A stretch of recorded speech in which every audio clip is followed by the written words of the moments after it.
vamos a abrir la Biblia en el Antiguo Testamento. Aquí queda un teléfono. Los niños pueden pasar a las clases.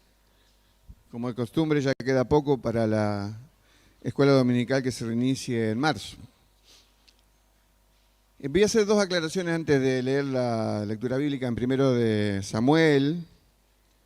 Los libros del Antiguo Testamento se dicen primero y las cartas del Nuevo Testamento se dicen primera Corintios, ¿no? O primera Tesalonicenses. Y esta historia sería la séptima parte de estudios bíblicos que hicimos sobre los doble llamados. Ahora explico qué es doble llamado. Hay un modismo en la cultura hebrea y en el idioma hebreo que cuando alguien se dirige a otro por su nombre y lo repite dos veces, por ejemplo mi nombre, Carlos Carlos, no sé, Marta Marta, José José, es una manera de decir lo que te voy a decir es muy importante y tenés que prestar atención. En la Biblia hay 7 oportunidades en que Dios, en el Nuevo Testamento Dios también a través de Jesús, menciona a ciertos personajes de la Biblia con el doble nombre o doble llamado. El primero que hay en la Biblia es el Abraham, ¿no? El más viejo. Y hoy vamos a ver en el libro de 1 Samuel cómo Dios llama a Samuel. Cada uno tiene una razón de ser. El de hoy, no voy a explicar todos, están en la placa ahora, pero no los voy a explicar. Se refiere al llamado de Dios a la santidad. Esa es la primera aclaración. La segunda aclaración, como son las historias del Antiguo Testamento, y están en una cultura que no es como la nuestra, y a veces cometemos el error de ver los textos o historias del Antiguo Testamento con ojos occidentales. Y cometemos el otro atropello de decir, ¿qué significa este texto del Antiguo Testamento para mí? Originalmente las historias del Antiguo Testamento no fueron escritas a nosotros, fueron escritas para nosotros. Y si nosotros cometemos el error de ir directamente, con el ojo occidental no vamos a descubrir la verdad de Dios. Y tenemos que seguir más lo que dice el narrador del texto que lo que dice el personaje con sus acciones. Hoy vamos a ver dos personajes muy opuestos. Uno es Samuel siendo muy joven. Él fue llevado por su madre, que tuvo problemas para gestarlo, porque era estéril, Dios hizo un milagro, y ella prometió que ese niño lo iba a llevar al templo. Pero el templo hebreo, estamos hablando más de 400 años después de salir de la esclavitud egipcia, se había transformado en un nido de corrupción. Entonces hay un opuesto que se llama Elí, que tiene hijos, es el sacerdote máximo, pero todo estaba corrompido. Entonces la razón de Dios, esta historia encaja dentro de lo que pasó en 400 años. Dios tuvo paciencia, Dios tuvo misericordia, Dios insistió con su pueblo. Y dice que se llegó un momento, dice primera, y ahora leemos, 1 Samuel capítulo 3, que la palabra de Dios escaseaba. Cuando algo escasea, uno se pregunta por qué. No es que Dios dejó de hablar, no es que Dios no le interesaba comunicarse. Lo que pasa es que no tenía interlocutor válido y que viviera en orden con él. Entonces Dios dijo, si mi pueblo quiere hacer lo que quiere, yo voy a esperar para hablar. Así que en estos antecedentes de Samuel, que es la primera placa que vamos a ver allí, vemos a este muchacho que empezó siendo, vamos a llamarlo así, un pupilo en la familia de Elí. A los 3 años su madre lo deja, después su madre tiene 5 hijos más. Pero el comportamiento de los hijos de Elí, que eran el grupo sacerdotal, distaba mucho del ideal. Entonces en ese medio, en ese antro de corrupción, Dios va a llamar y decir, Samuel, Samuel. Vamos a leer. El joven Samuel, versículo 1 del capítulo 3, ministraba al Señor en presencia de Elí. Elí era el mentor. Y la palabra del Señor escaseaba en aquellos días. A partir de Samuel no va a escasear más. y no había visión con frecuencia. Aconteció un día que estando Elí acostado en su aposento, cuando sus ojos comenzaban a oscurecerse, bueno, está hablando de la parte física, Elí tenía los ojos oscuros de toda la vida, porque era un padre indolente, un padre ausente. Y dice que estaba acostado cuando sus ojos comenzaron a oscurecerse de modo que no podía ver, se puso ciego. Samuel estaba durmiendo en el templo del Señor, donde estaba el arca de Dios, que era el instrumento por excelencia que simbolizaba la presencia de Dios. Llega aquí una aclaración importante. En el libro de Éxodo, la interpretación tradicional del mundo evangélico durante muchos años es que el objetivo principal es que tuvieran los 10 mandamientos. El objetivo principal del libro de Éxodo es la construcción del tabernáculo, que representaba la recuperación de la presencia de Dios en medio de su pueblo. Si ustedes ven la extensión, todos los detalles mínimos, una recreación del Jardín del Edén, que estaba estampada en sus cortinas y en su mobiliario, era la razón más importante cuando se instaló. Yo estoy hablando 400 años después, cuando todo se volvió vacío, solamente era una religión sin significado. Bueno, allí estaba Samuel. Entonces Dios quiere transformar todo eso. Se aguantó 400 años de los libros de los jueces, te ponen en la historia, pero ahora llega un momento destacado y Samuel se va a transformar, aunque ya a esta altura tendría 12 años más o menos. Así que por 9 años estaba sirviendo en el templo, haciendo cosas menores, aparentemente. Pero así es la vida del creyente en Dios. Dios lo prepara a veces con cosas pequeñas para mostrar si es fiel, y a quien es fiel Dios le encarga más cosas. Y eso pasó con Samuel. Entonces ahí parece una comedia de enredos, porque 3 veces Dios lo va a llamar a Samuel, pero como Samuel no estaba acostumbrado a escuchar la voz de Dios, entendía que lo llamaba Elí del otro cuarto, del otro lugar. Y entonces vamos a saltar esa parte donde dice que el verso 4 que Dios lo llama a Samuel, y él dice, me aquí, pero no le está contestando a Dios, aunque Dios sí escucha eso. Le está contestando Elí, va y le dice, no, está equivocado, andá y acostate otra vez. Verso 6, hay una segunda oportunidad, que Dios lo llama, vuelve a ir a Elí y le dice, ¿para qué me has llamado? Le dice Samuel a Elí. Y Samuel le dijo, yo no te he llamado, acostate otra vez. Cuando se pasó la tercera vez, miren qué duro que era de entender Elí. Tendría que haberle dicho, es la voz de Dios, cosa que Elí no escuchaba, porque estaba ciego no solamente físicamente, sino que había cerrado sus oídos espirituales. Entonces cuando llega esa tercera vez, verso 10, ahí está la oportunidad donde se repite 2 veces el nombre de Samuel. Y aquí está un significado profundo. Cuando Samuel se paró, llamó, como las otras veces Dios, dijo, Samuel, Samuel. Entonces dijo, habla porque tu siervo oye. ¿Qué le va a decir Dios a Samuel? Es largo la escritura, por eso yo trato de resumirla.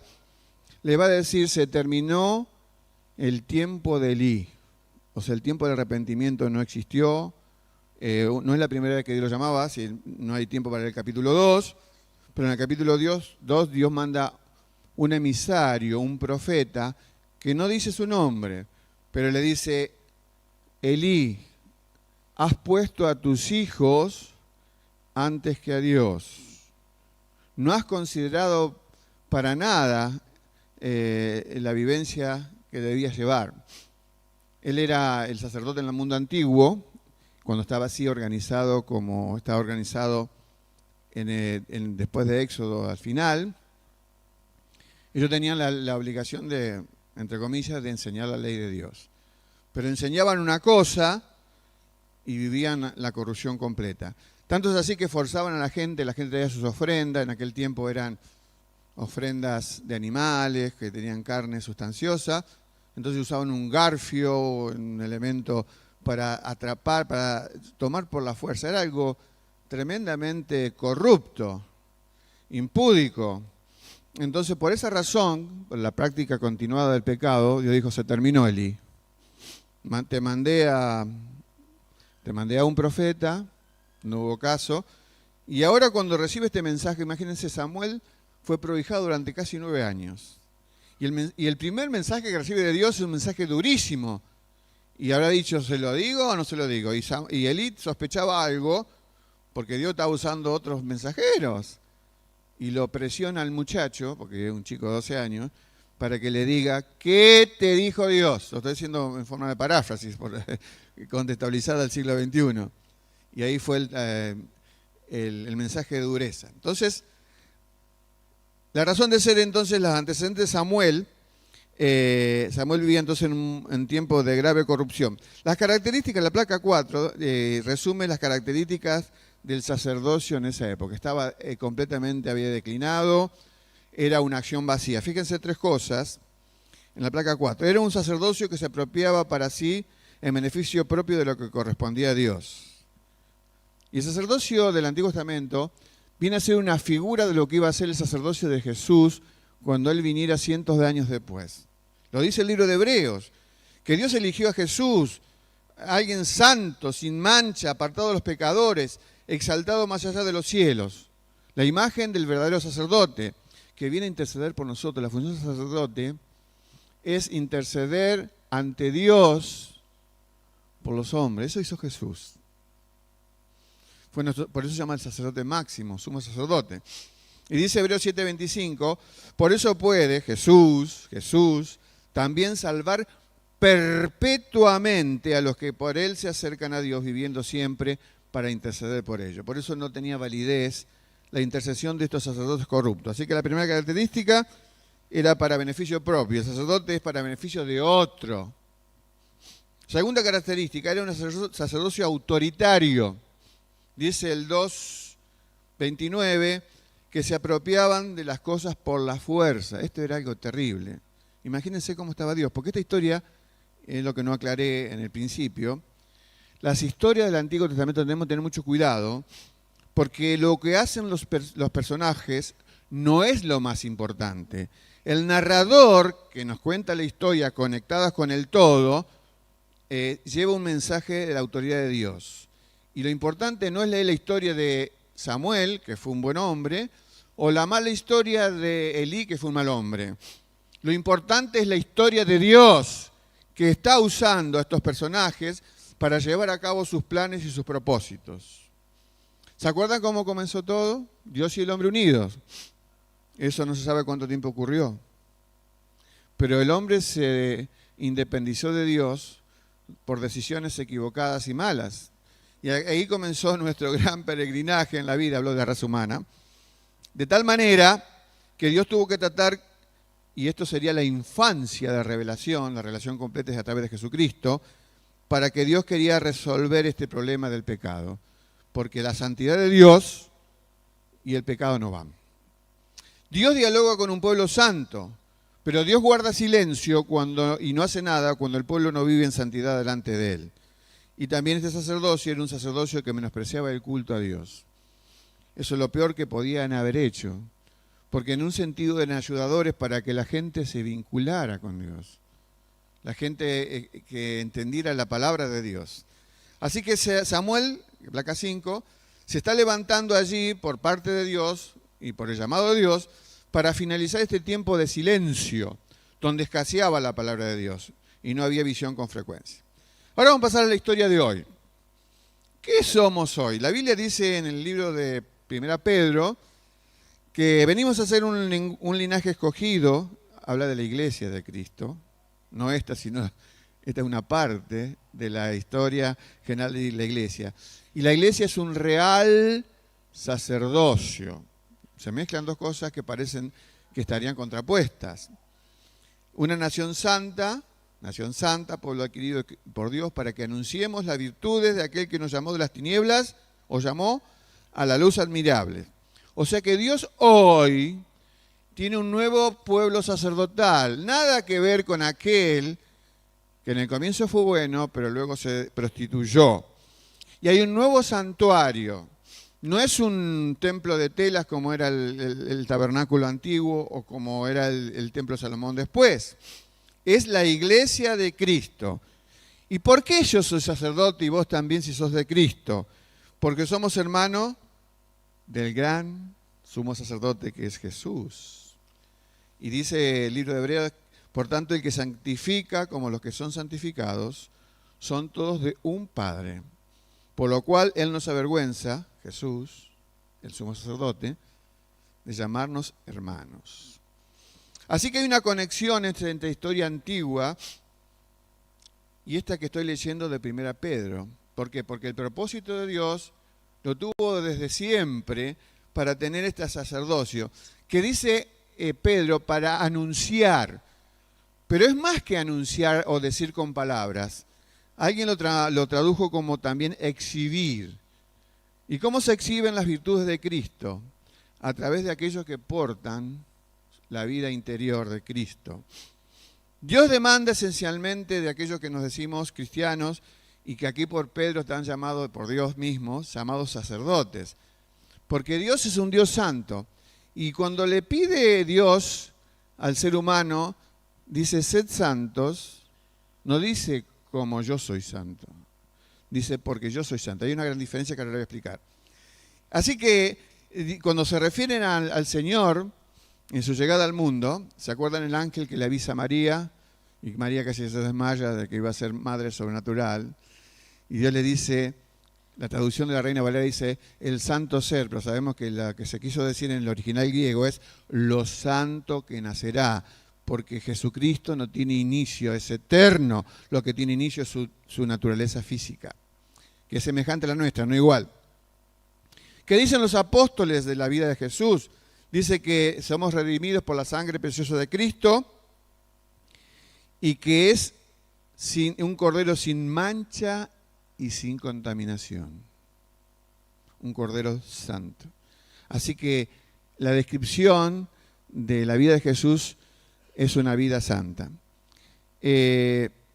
Cuando hablamos de los atributos de Dios, generalmente hablamos de su omnipotencia que todo lo puede, su omnisciencia que todo lo sabe, su omnipresencia que está en todos lados. Son atributos de Dios incomunicables para el hombre, esos. Porque yo nunca voy a ser omnipresente, nunca voy a ser, ni vos tampoco, ni omnisapiente, pero hay atributos de Dios que son comunicables al hombre. Uno de ellos es la santidad. Por eso dice Dios, sed santos, porque yo soy santo. También hay otros comunicables como el amor, que tanto nos cuesta reproducir en nosotros y que realmente lo hace el Espíritu Santo. Ahora quiero decir algo muy importante. La santidad no es una manera de vida cristiana, es la única forma de vida cristiana.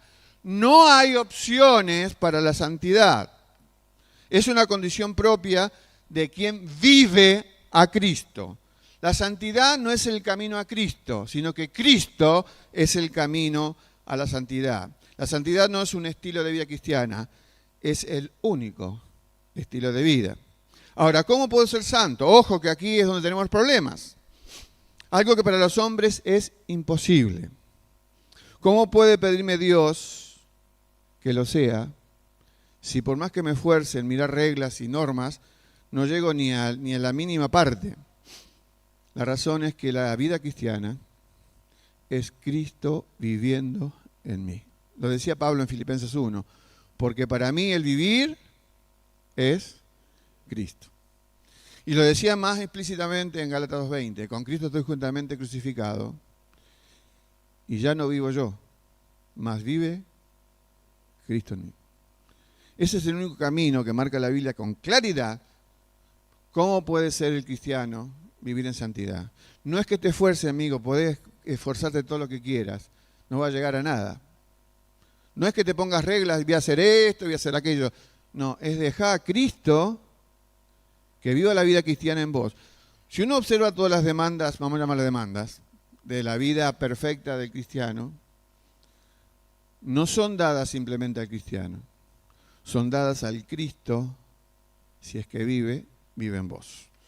Ahora, esto es muy bueno, el que ahora no vivo yo, sino que vive Cristo en mí, porque me ayuda a vencer tres grandes problemas que están en la placa que sigue. El problema, no lo voy a explicar, tener victoria sobre el yo, venciendo el terrible flagelo que es el orgullo en todos nosotros y la vanagloria.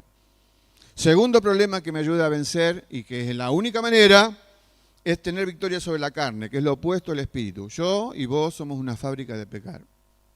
Por eso Dios manda a morir al ser interior, para que Cristo viva. Y el tercer problema, que también batallamos todos los días y a veces con derrotas, es vencer el mundo, que es la estructura pecaminosa que se opone a Dios.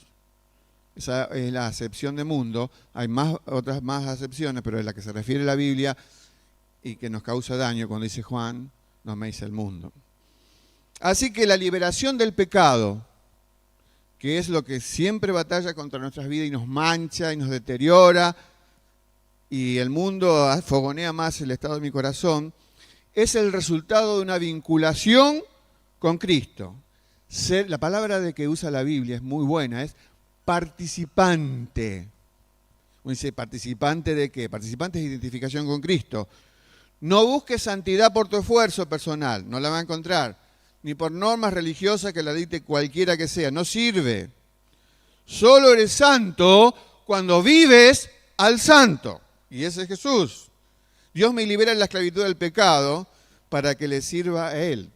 Lo dice Pablo en Colosenses, el cual nos ha librado de la potestad de las tinieblas y trasladado, ¿a dónde? Al reino de su amado Hijo. Dios entonces tiene capacidad de transformar al creyente. Ahora, ¿por qué dice Dios, sed santos? ¿Por qué? No dice cómo. Es muy importante entender la diferencia. Usaré las palabras participantes e imitadores. Ser participante es una palabra bíblica que deriva de la gracia. El creyente es participante, dice Pedro, de la naturaleza divina. También lo dice Hebreos. Pero ser imitadores de Cristo se llega por medio del esfuerzo, y el esfuerzo no vale. Dice el libro de Hebreos, cuyo autor es desconocido, utilizando tal cual Pedro lo hizo, la palabra participante, dice, porque somos hechos participantes de Cristo. Eso tiene una palabra en la Biblia que es identificación. Hubo un clérigo en el siglo XVI que escribió un libro que se hizo mundialmente famoso. El autor era Tomás de Kempis, y el título del libro era La imitación de Cristo. Pero era un libro que tenía ideas equivocadas, basado en la Biblia, pero interpretando mal el texto bíblico. Porque allí la imitación de Cristo, la vida cristiana era planteada como una imitación de Cristo. Solo un creyente puede imitar a Cristo cuando es participante de la vida de Cristo. O sea, cuando Cristo vive en mí, tengo el verdadero poder para cambiar y transformarme. No es mío ese poder. Es un poder, como decía Lutero, es un glorioso trueque. Le doy mi vida, que no sirve para nada porque es fábrica de pecado, y recibo la gloriosa vida de Cristo para transformarme. Por eso es derivado de esta historia, porque el ejemplo de Samuel frente a la corrupción de Elí es un puntito en la historia, mirando en proyección hacia atrás, donde perdimos la vida perfecta de santidad, y es una vida hacia adelante donde ahora en la era de la gracia, donde siempre hubo gracia, pero en la era a través de Cristo, la gracia tiene un favor tremendo, porque implanta en los que dicen creer en Cristo, de verdad, la vida nueva. Así que nada de imitación de Cristo, solamente puede haber imitación de Cristo cuando hay participación en la vida de Dios. La participación está emparentada con la gracia. Dice el libro de Hebreos, lo vuelvo a releer, porque somos hechos participantes de Cristo. Y Jesús también lo explicó en el final de su ministerio, cuando él dice, separados de mí, nada podéis hacer.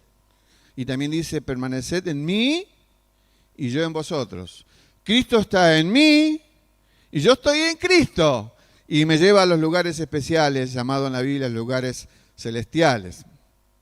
Ahora, el llamado a santificación exige separación del pecado. Lo dice Pablo cuando escribe a los corintios que vivían en un mundo enlodado. Si uno lee las cartas a los corintios, que son 2, y dice, ¿qué es la iglesia? Esto era un verdadero nido de gatos, peleas, líos en los tribunales, contacto con prostitutas. Todo venía, el mundo había enlodado a la iglesia. Y por eso hay tanta dureza en las cartas de Pablo. Y dice en 2 Corintios, es un llamado a salir de esa estructura pecaminosa. Por lo cual, dice Pablo, en el capítulo 6, 17 y 18, salid de en medio de ellos y apartaos, dice el Señor, y no toquéis lo inmundo. Y yo os recibiré, y seré para vosotros por padre, y vosotros me seréis hijos e hijas, dice el Señor Todopoderoso. Hay un texto en la Biblia también escrito por Pablo que dice, ocupaos de vuestra salvación con temor y temblor. Y muchas veces se ha malinterpretado ese texto de la Biblia. Ese texto no está allí para llamarnos a mantener la salvación, ni está llamado ese texto a decirnos cómo podemos obtener salvación. Eso es un llamado a vivir en santidad. La santidad es necesaria para la comunión con Dios. Dice el Señor, seguid la paz con todos y la santidad, sin la cual nadie verá al Señor. En definitiva, de acuerdo a los recursos que da Dios, su palabra, el Espíritu viviendo en nosotros y el gobierno del Espíritu, no tengo entonces disculpas para no vivir una vida en santidad. Porque no la produzco yo, la produce Cristo en mí. El problema es, ¿dejamos a Cristo que obre en nosotros? Por eso la expresión de las cartas de Pablo cuando decía, sed llenos del Espíritu. No se contaminen con otras cosas que le gobiernan la vida. Sean gobernadas por el Señor. Pero la santidad tiene que ver con relación personal con Cristo, que es el que produce el querer y el hacer. Y una dependencia del Espíritu Santo no es el ir la santidad de aquí para allá, ni hacer esto ni aquello, por indicación propia. No eres santo mientras no vivas en plenitud del Espíritu. Por eso decía Pablo, andate en el Espíritu, o sea, manejá tu vida de acuerdo al dictado del Espíritu y no satisfagáis los deseos de la carne, que están en nosotros, que deben ser mortificadas cada día. Así que vemos los antecedentes de la historia de Samuel y ese doble llamado. Dios consideró importantísimo en ese momento que su pueblo recuperara la vida de santidad. Se había perdido. Se había perdido aún el llamado de Dios porque el pueblo tenía oídos sordos. Y en segundo lugar vimos que ese pedido de Dios es desde siempre. Y en la gracia, en la era de Jesús, después de la cruz, tenemos todos los recursos y no podemos tener justificativos para obrar como se nos antoja. Ahora, ¿cuál es mi reacción? Tercer punto en la placa 10. ¿Cuál es el estilo de vida en la santidad? Lo dice Pablo cuando escribe a los Filipenses, para que seamos irreprensibles y sencillos, hijos de Dios, sin mancha en santidad, en medio de una generación como es, maligna y perversa, de la cual somos parte, porque mi corazón es perverso, el tuyo también, y que por eso decíamos, no solamente Jesús murió en la cruz para perdonar mis pecados, que sí lo hizo, pero hizo mucho más allá, y estableció las bases para que el cristiano sea regenerado continuamente, mirando al Señor Jesucristo y dejando obrar a Él. Así que Dios nos pide una vida que sea irreprensible y que nadie te acuse y me acuse a mí de mal testimonio. Ahora, no hay nadie perfecto. Pablo también dice, cuando habla de esto, no lo he alcanzado, sino que prosigo. Y nosotros también. Y en eso ayuda tanto la palabra, porque Pablo decía, asidos, tomados de la palabra de vida. Así que vivir una vida santa parte de una comunión con Cristo, del poder del Espíritu, y vivir pendiente de la palabra de Dios, que es parte esencial de una vida de santidad. Por eso ya el salmista en la antigüedad, en el salmo más largo, en mi corazón he guardado tus dichos para no pecar contra ti. Y Jesús, cuando se está despidiendo en esa oración íntima, en el aposento alto, habla de la santidad. Santifícalos en tu verdad. Tu palabra es verdad. Por si quedaban dudas de qué era la verdad. Así que debemos leer, meditar, entender la palabra. Y ser un creyente gozoso a pesar de nuestras luchas, pruebas, dificultades, problemas que todos las tenemos. Y cuesta tanto desde el punto de vista humano. Es imposible desde el punto de vista humano, pero a través de Dios se puede. Hubo un episodio muy lindo en el llamado de Pedro. Pedro le había prestado la barca a Jesús para que Jesús predicara un poquito más allá de la orilla porque tenía mucha gente. Y de repente, cuando termina con una manera de pagar los gastos del uso de la barca, le dice a Pedro que vaya a pescar. Era de día. Y los pescadores sabios sabían que los peces no salen de día, eran de noche. Y a regañadientes Pedro accedió porque no había sacado ni una mojarrita en la noche. Y cuando ve que las redes estaban llenas de peces, tuvo un golpe interior que le llevó a decir a Jesús: apártate de mí que soy pecador. Si Pedro razonó, posiblemente. Si Jesús tiene poder para saber dónde están los peces, para ponerle un GPS para que se vayan a las redes y que lo podamos sacar, ¿qué no sabrá de lo que me pasa adentro a mí? Entonces hubo una confrontación, está en la placa 11 y 12. La miseria del pecado no quiere la compañía de la pureza. Por eso Pedro ese día quiso apartarse. Pero el propósito de Dios, desde el inicio, estuvimos estudiando ya el año pasado y el anterior, que Dios tiene el intento a través de toda esta historia de revelación y hasta nuestros días, de unir lo que estaba desunido. ¿Y por qué se desunió? Porque la pureza de Dios, su santidad absoluta, no tiene cobijo frente al pecado humano. Pedro estaba bien razonando, porque él no estaba en condiciones, él estaba viviendo una vida de pecaminosidad, pero Jesucristo vino voluntariamente, tomó la decisión de morir en debilidad, asumiendo nuestra culpa en la cruz. Y aquel que dio órdenes al viento y al mar que se calmara, se dejó apresar voluntariamente, porque Jesús no le fue quitada su vida por la fuerza. Él entregó voluntariamente su vida por vos y por mí. No solamente para borrar todos mis tremendos pecados, viendo frente a Él su santidad, sino para transformar una vida a la semejanza de Jesús, como dice la segunda parte en 2 Corintios 3:18, que nos va transformando de gloria en gloria. Así que para que cada uno fuera absuelto, en el tribunal de Dios, Dios en Jesús obró salvación. Entonces, como Pedro, no podemos decirle al Señor que se aparte de nosotros, sino al contrario, que no se aleje, porque Él ya hizo todo lo necesario para que ese abismo de separación entre la santidad perfecta de Dios y mi grave maldad fuera resuelta. Así que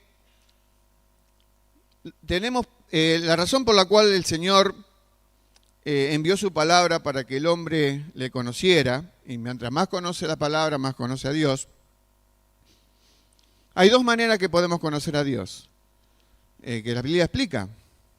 A través de sus atributos y sus perfecciones. Responden a la pregunta: ¿cómo es Dios? Dios es omnipresente, Dios es omnisapiente, Dios es justo, pone muchos otros atributos. Y también podemos conocer a Dios por sus nombres. Eso acontece en el Antiguo Testamento. Dios tiene nombres: Jehová Nisi, Jehová es mi estandarte, Jehová es mi proveedor, Jehová es mi justicia. Y ya nombres del Nuevo Testamento: el Señor es mi pastor, el Señor es mi escudo. Muchos nombres. Así que a través de esos dos medios, Dios revela quién es Él y cómo es Él. Y debemos reconocer, y vamos a insistir de nuevo, en que Dios no obra en la cruz para perdonar pecados, sino para transformar al pecador. Y recién decíamos, hablando de una cosa muy importante que es la transformación o metamorfosis, porque la iglesia anuncia el evangelio de Jesucristo como evangelio de regeneración, volver a generar vida donde el pecado la eliminó, la llevó a la muerte.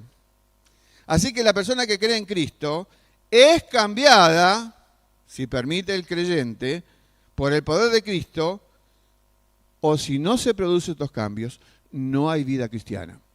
Es el gran problema que tiene la iglesia de hoy, que grandes comunidades se han formado, de las cuales un porcentaje, no sé cuál, no es de Cristo. Y están parándose creyendo que lo es, pero si no hay obra transformadora en sus vidas, no puede ser de Cristo, porque Cristo es el agente transformador permanente en nuestras vidas. Por eso decía Pablo: no os conforméis a este siglo, lo leímos recién, aunque leímos Romanos 12:2, el versículo 1, dice: no os conforméis a este siglo, el versículo 2, sino transformados por medio de la renovación de vuestro entendimiento. Y el primer versículo dice, debemos presentarnos. Como los antiguos sacerdotes presentaban sacrificios de animales que eran muertos y que no se movían del altar, el sacrificio del cristiano ofrecido al altar de Dios hoy es un sacrificio vivo porque me puedo retirar de ese altar. Y digo que hay muchos que a veces nos hemos retirado de ese altar. Y ha quedado trunca ese cambio prometido por el Señor y validado por los medios de gracia que están en la Biblia. Ahora, para terminar, quiero hacer hincapié en la palabra transformación o metamorfosis. Dije en el momento de la oración comunitaria que está usada en la Biblia 3 veces la palabra metamorfosis. En el original, meta es cambio y morfo forma. Y lo que nos viene a la mente cuando escuchamos transfiguración o transformación es cuando Jesús, llamando a 3 de sus íntimos, les dio un anticipo de la gloria futura, porque en un momento dado ellos quedaron espantados y después entendieron algo, no todo. Una luz intensa salió de Jesús más allá de sus vestidos. Tan extasiado estaba Pedro que dice, quedémonos acá, hagamos un campamento, establezcamos algunas tiendas y nos quedamos extasiados mirando al Señor. Pero Jesús estaba dando un mensaje y el cielo también dio un mensaje, porque decía que había que escucharlo al Señor Jesús. ¿Y qué quiere decir esta transformación o metamorfosis? En el caso de Jesús, metamorfosis es cuando la naturaleza interna de algo, de alguien, sale a la superficie. Metamorfosis en la oruga, ¿saben cuál es? La mariposa. Un gusanito asqueroso que de repente se transforma en una bella mariposa con los colores más atractivos. La metamorfosis entonces de la oruga es la mariposa. La metamorfosis de Jesús, ¿cuál es? Gloria. La gloria, como dice Juan cuando escribe el prólogo de su evangelio, hablando de Jesús como lleno de gracia y de verdad, y vimos su gloria, que es la presencia misma de Jesús, el peso de Dios. Pero hay algo más también, y en esto a veces fallamos. La metamorfosis del cristiano. ¿Cuál es la naturaleza interna si el creyente dice que es salvo? Porque hay creyentes que son salvos y hay creyentes que no son salvos. ¿Cuál es la naturaleza interna si yo soy salvo? Tiene un solo nombre, Jesús. Si esa naturaleza interna no se ve, es porque no está. Y por eso hoy, como decía el profesor Leites, un gran conocedor del griego, es el tiempo de predicar el evangelio a los evangélicos. Posiblemente algunos deben revisar su manifestación de conversión. Y la segunda cosa que debemos chequear y revisar es la naturaleza de transformación que estamos teniendo, porque puede estar truncada, parada. Y entonces en lugar de, yo te digo, metamorfosis en el creyente, que es la naturaleza interna que es Jesús, pero si no sale Jesús, es porque no está. Así que Dios tiene la posibilidad de enseñarnos a nosotros en su revelación historias antiguas como la que inició esta reflexión. Ese llamado doble a Samuel, Samuel, presta atención, abrí el oído. Y él no lo había abierto porque 3 veces tuvo que insistir Dios hasta que la última, en su inexperiencia, pobre, no había entendido. Pero Dios estaba haciendo terminar 400 años del tiempo de los jueces, donde en el final de uno de los libros dice cómo era el tiempo de los jueces. ¿Se acuerdan? Cada uno hacía lo que bien le parecía. Hermanos, si sos cristianos, no podés adherirte a esa frase. No podés hacer lo que te parezca. ¿Por qué no podés hacer lo que te parezca? Porque si has aceptado a Jesús como Señor, que Jesús como Señor es amo, dueño absoluto. Y tu vida debe representar que sos siervo de ese amo santo, perfecto, que jamás te va a pedir nada indebido y que va a ser la mejor expresión tu vida cuando Él la presida, cuando Él la gobierne. Es el tiempo de que aceptemos el gobierno de nuestras vidas. Así cambiará tu matrimonio, así cambiará tu expectativa de la vida, aunque estés pasando pruebas y dificultades, aunque estés enfermo, tratamiento de lo que sea. Dios está por encima de todo eso y te ayudará a enfrentar cualquier dificultad, porque es Cristo en vos. Con Cristo estoy juntamente crucificado. Así que no debe salir todo aquello del feo corazón que tenemos. De ese corazón que lo único que merecía es extinguirse y traer Dios, y lo hizo si has reconocido a Jesús, un nuevo corazón y vivir en la plenitud de la santidad. En estos días se ha declarado una persona argentina santa. No sé su historia, Antula. Posiblemente se ha obrado con buenas intenciones. Pero la Biblia no determina un santo solo. Nosotros somos los santos que, como dice el himno, vamos marchando por la vida portando a Cristo. Portamos a Cristo, se nota. Que así sea entonces en este tiempo. Porque así como el tiempo de Elí era un tiempo de corrupción, este también, lamentablemente, es un tiempo de corrupción. Porque la corrupción la produce mi corazón y tu corazón. Y no hay otra manera que sea erradicada que llamemos al médico especialista en trasplante de corazón para hacerlo. Ya termino con esto. Hay una historia muy vieja que dice que alguien se sintió mal, es una historia figurada, y fue a un doctor que se llama Ley. El doctor Ley lo revisa y de repente se queda serio y le dice: necesitas transformar ese corazón y necesitas un trasplante. El hombre se asustó porque no estaba esperando esa noticia. Y dice: usted, doctor Ley, ¿me puede cambiar el corazón? No, yo no lo hago. No, encima que me da no, yo soy solamente diagnosticador. ¿Y dónde voy? Miren, en este hospital, acá cerca, atiende el doctor Gracia. Y dice: ¿y él, pero me va a dar un turno? En el horario que sea te va a atender. Y allí fue este paciente con el doctor Gracia y le dijo que él podía hacerlo. Uno representa al Señor y otro representa la ley. Que la ley solamente tiene poder de diagnóstico, pero no puede cambiarnos para nada. El ejemplo que vimos de Elí y de Samuel estaban en la época de la ley y necesitaban tener el socorro de lo alto para que las cosas fueran cambiadas. Que Dios nos bendiga entonces a vivir en esta santidad a la que Él dice: sed santos, porque es participación, no es imitación. Puede ser imitación después de haber sido participación plena en la vida de Dios. Nos ponemos de pie, hermanos, rogando al Señor que Él se note, se evidencie en nuestras vidas. No solamente en el culto donde estamos todos sonrientes, sino cuando estamos solos, cuando estamos frente a desafíos, frente a mi esposa, a tu esposo, a tus hijos. Oramos.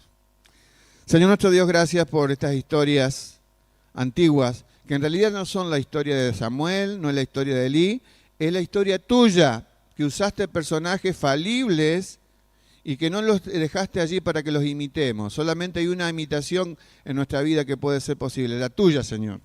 Una vida perfecta.